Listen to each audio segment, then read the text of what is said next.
We are live! Thanks so much, everybody, for waiting. Jay, you're so correct. With great audio comes great technical difficulties, and it's definitely the audio people who have the most audio difficulties, or people who could have read the speaker chat 24 hours in advance. But here we go.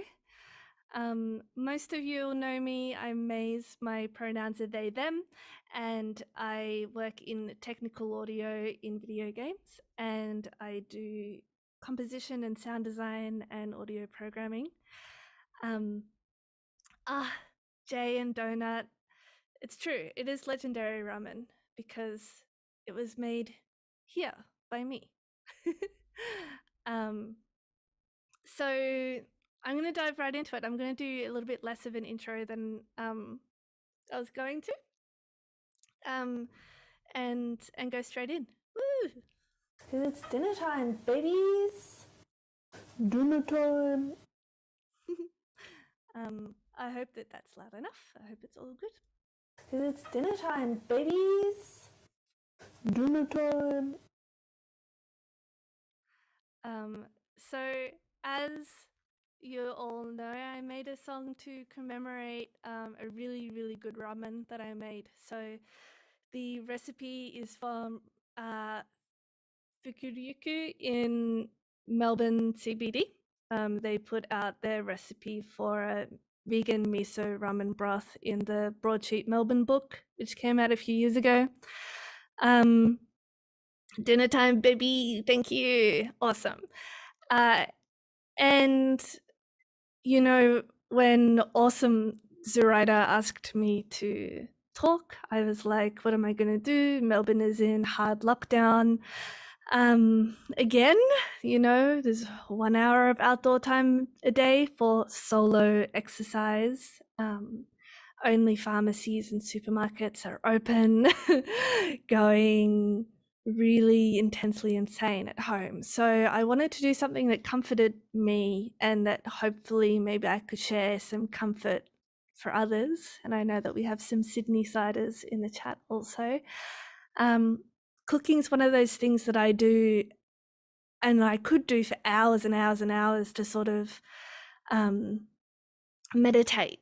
You know, it's really blissful for me. You know, sometimes I think of the meal at the end as this kind of like just inevitability, like it's the end of the cooking journey. And I just wanted to be cooking, not like other things. Oh yeah, it's green screening. That's so cool.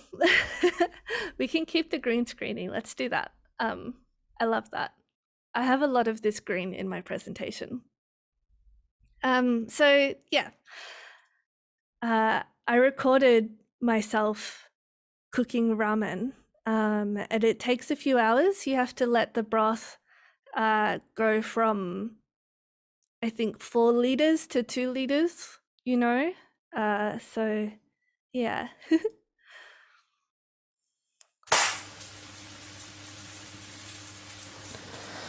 All right, check out this frying.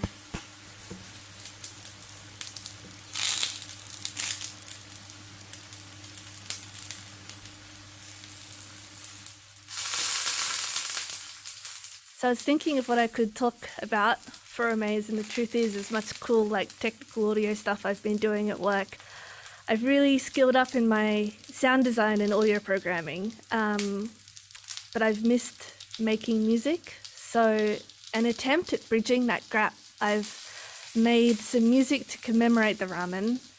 And, you know, I was talking about this bliss that I'm in. And when I recorded all of this making of the ramen, I can see and hear that bliss that I'm in. And when I'm cooking and in games, you know, we're often trying to capture a feeling to show people. And, you know, this kind of multisensory feeling. And, you know, we were talking about in the garlic noodle chat about conveying the smell of garlic. So, you know, this has a lot of garlic and onion and miso. So if you can get some garlic and onion and miso just to you right now, then you can be fully immersed. So yeah, I was like, all right, this music I think needs to help convey this feeling.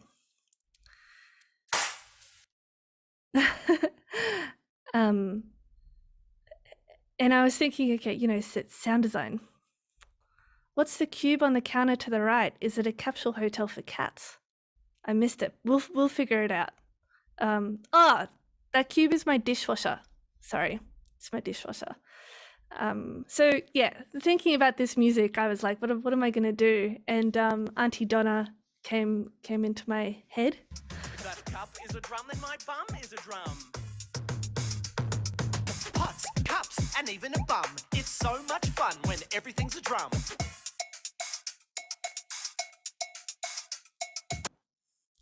And I was like, yeah, okay. Anything can be a snare drum. Here's my version.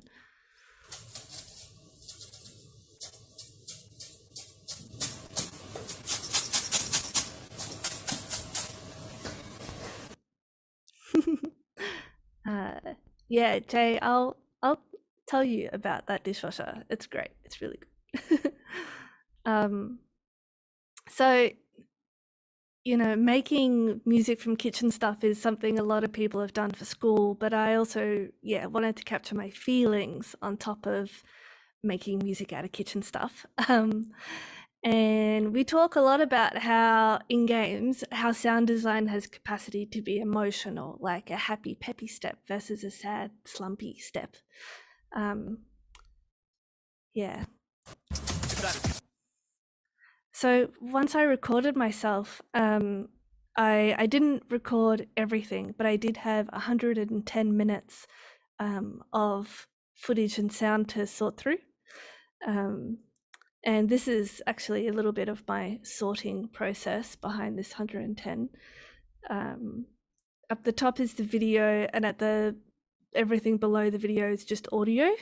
So I had my Zoom recorder and I had a lav mic connected to the Zoom recorder, and I also had some contact mics, and then I had a room mic just in the middle of the kitchen. Animation.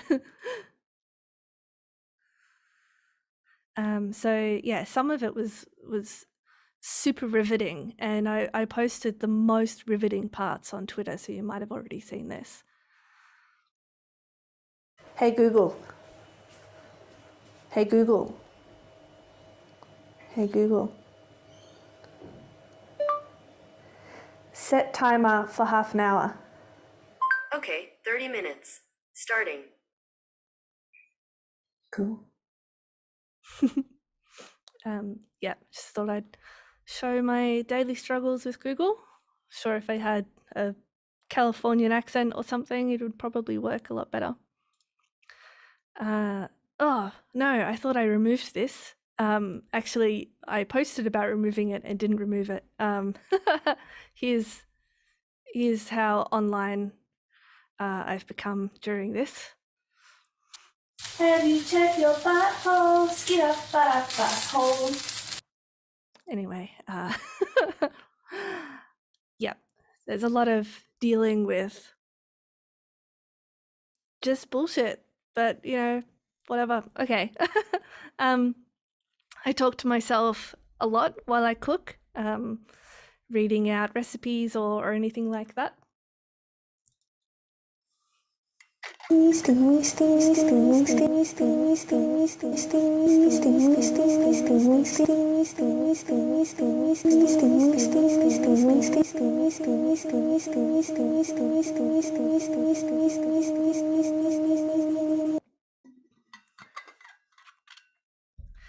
So that's a little preview of how I started to manipulate the audio for some music.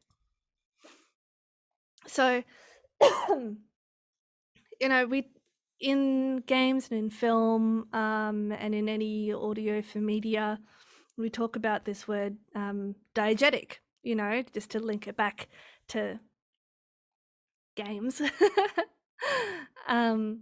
Yeah, steamy. And it comes from writing, and writing as a narrator compared to as first person in the world. So yeah, often diegetic is described as stuff that's in the world we're talking about from an outside perspective. So we're talking about it from an outside perspective.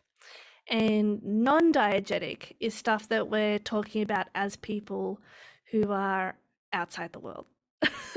So a narrator tells the story and is non-diegetic, and the people in the story and the things they say are diegetic. In games, we talk about like diegetic UI, where the player might use panels or buttons that are in the game world instead of some kind of menu overlay. And in sound is usually like a very clear example of like, footsteps and sound design. Those are diegetic sounds, but then music, which is a soundtrack over the top, that's the non-diegetic experience. Or, Grand Theft Auto, you've got your radio inside the car, but then it comes out and is also the soundtrack. So then they've got that sort of in between diegetics. Yeah, and it becomes grey where you have things in between. And on the Wikipedia page, it even points out in video games, there's things that are intra and extra diegetic, and mimesis and paratext, like whatever.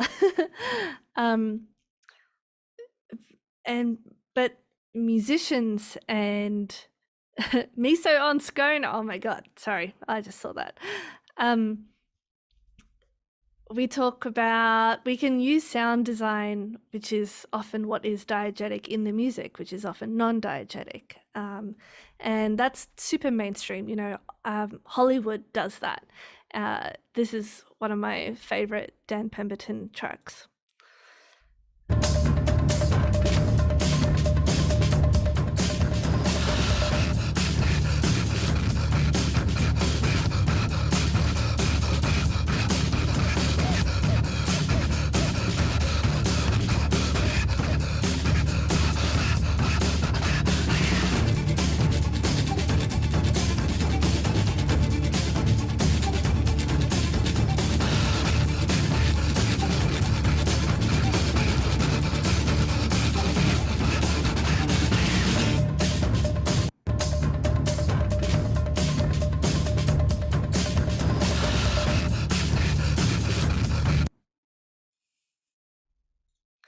And that, like, breathing inside the track, that's what's happening on screen, but it's also happening in the music, and it's like really rhythmic, and it's very cool. And then, in games, we have this game like 140. And, then we're like, well, we have this chance for abstraction of, our sound design doesn't have to even pretend to be realistic. And there's much less difference between what's in the world and outside of the world.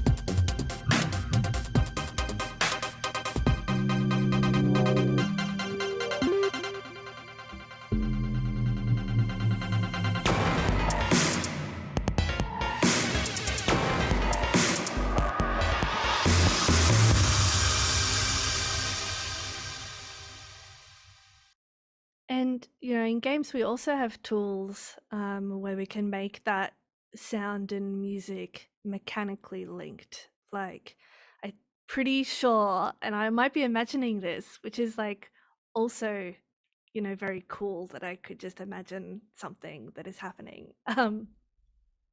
That in the 2016 Doom, when you first get your gun and you shoot for the first time, that I think syncs with this snare drum. And you shoot and the snare drum starts, and it's like the same pace. It's really cool. And I might imagine that, but then also the sounds were like close enough to one another that it's like it may as well be synced. So yeah, I don't know. Yeah, so that game that I showed was 140 or 140. Yeah. And yeah, and I just and I worked on another game where the window smashes were also like very similar to the snare drum sounds, and everything's drum. So yeah, it's very normal to be mixing sound and music together. And yes, thank you, Nick. I knew I was right. Okay. And a lot of musicians, I've found this this genre. I quite like vaporwave myself. There was a Bandcamp weekly feature on a whole genre of nature wave, and that's where I found Yoshi Horikawa, who uses a lot of nature sounds in their otherwise like quite synthy, beatsy kind of music. Let me have some water.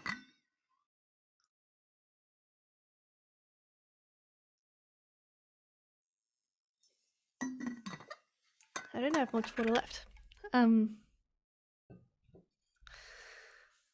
Yeah, so it's quite normal to be mixing things up a bit.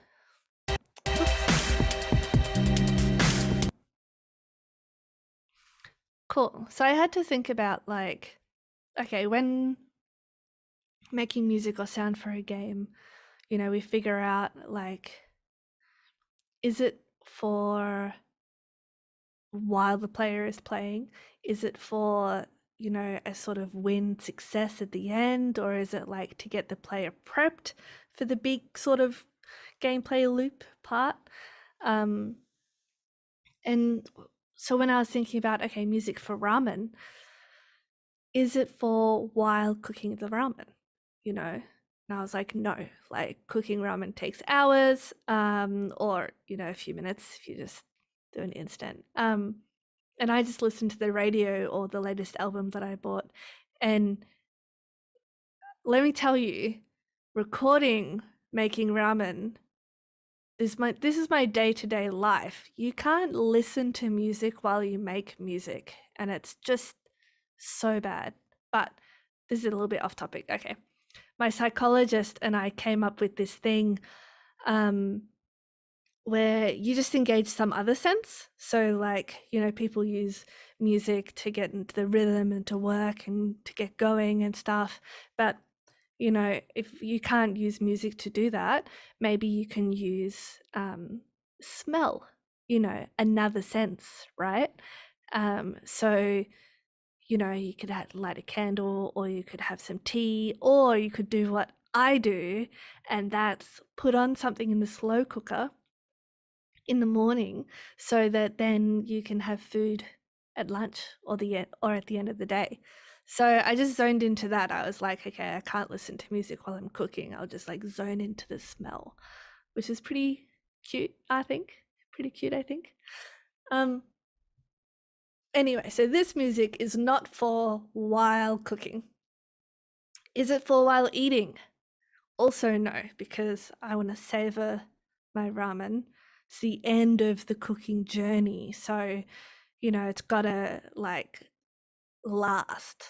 It can't just be 3 minutes, Is it for remembering ramen? Yes. It's for remembering the cooking of the ramen.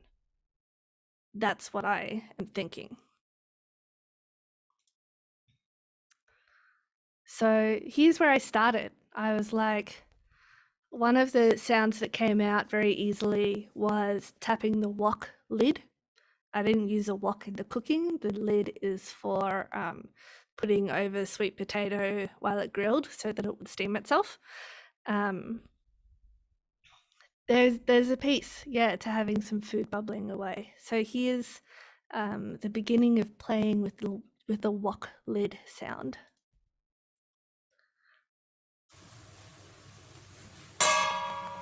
Normal.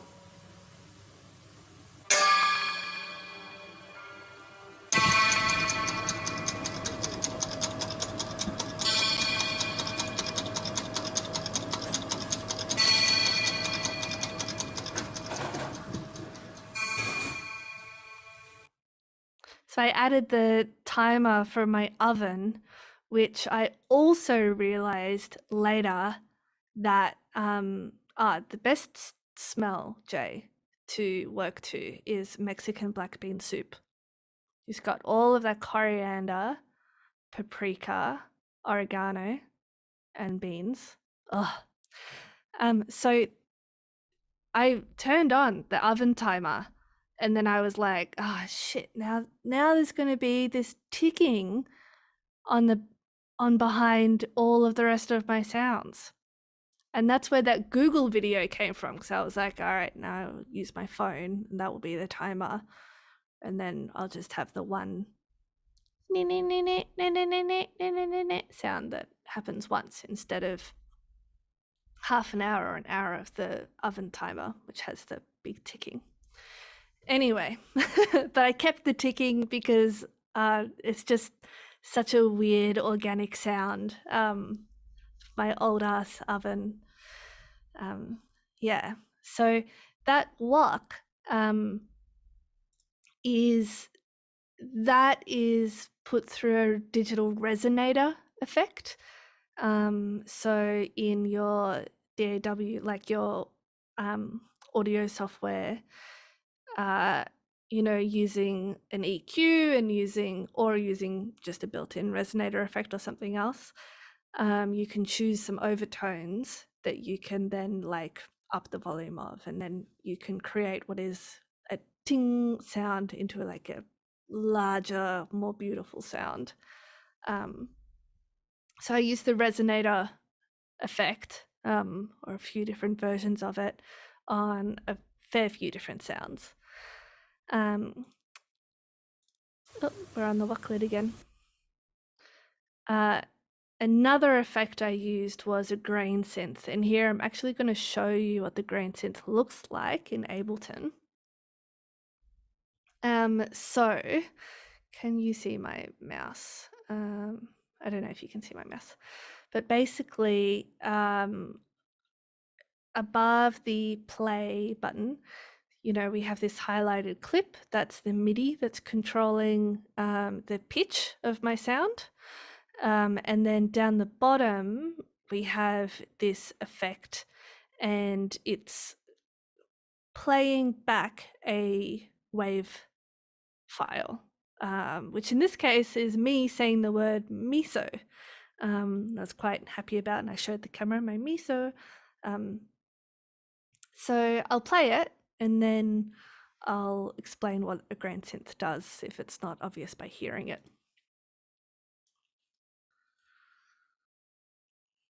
Miso, miso, miso, miso, miso, miso, miso, miso, miso, miso, miso, miso, miso, miso, miso.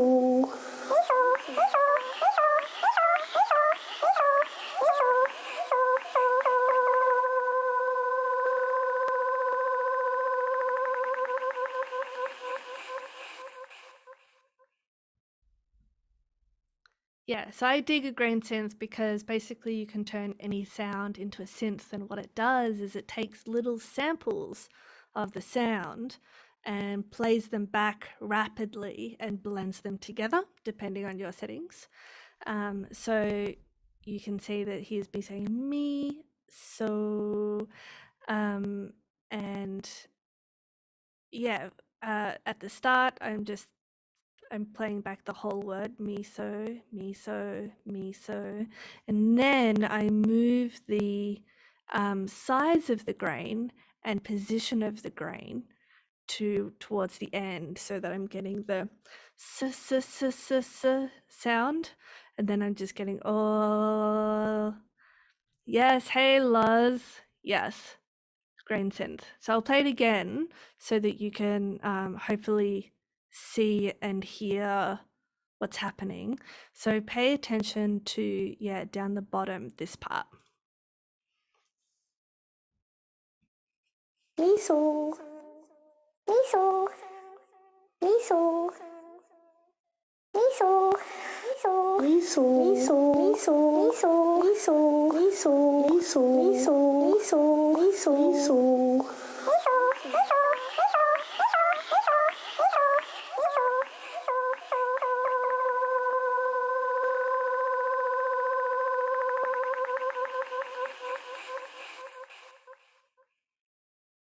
Yeah, so what's cool is that you can automate moving the grain around, and the size of it, and you can automate all these other settings too.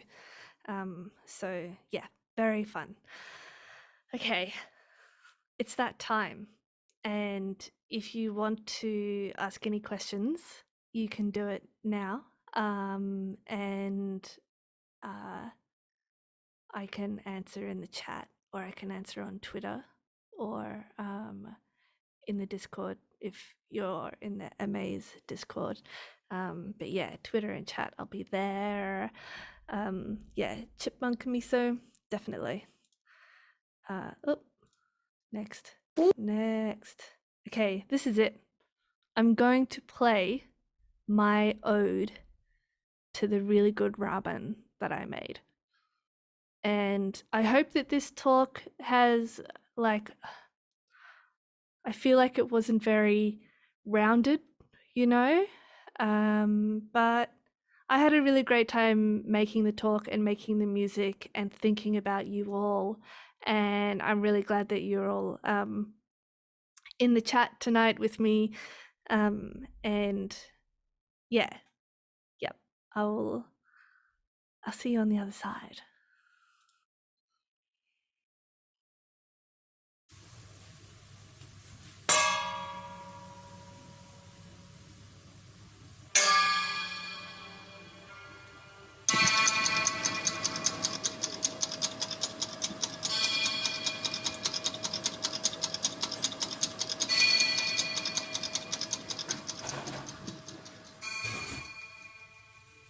Miso. Miso. Miso. Miso.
Check this the fuck out.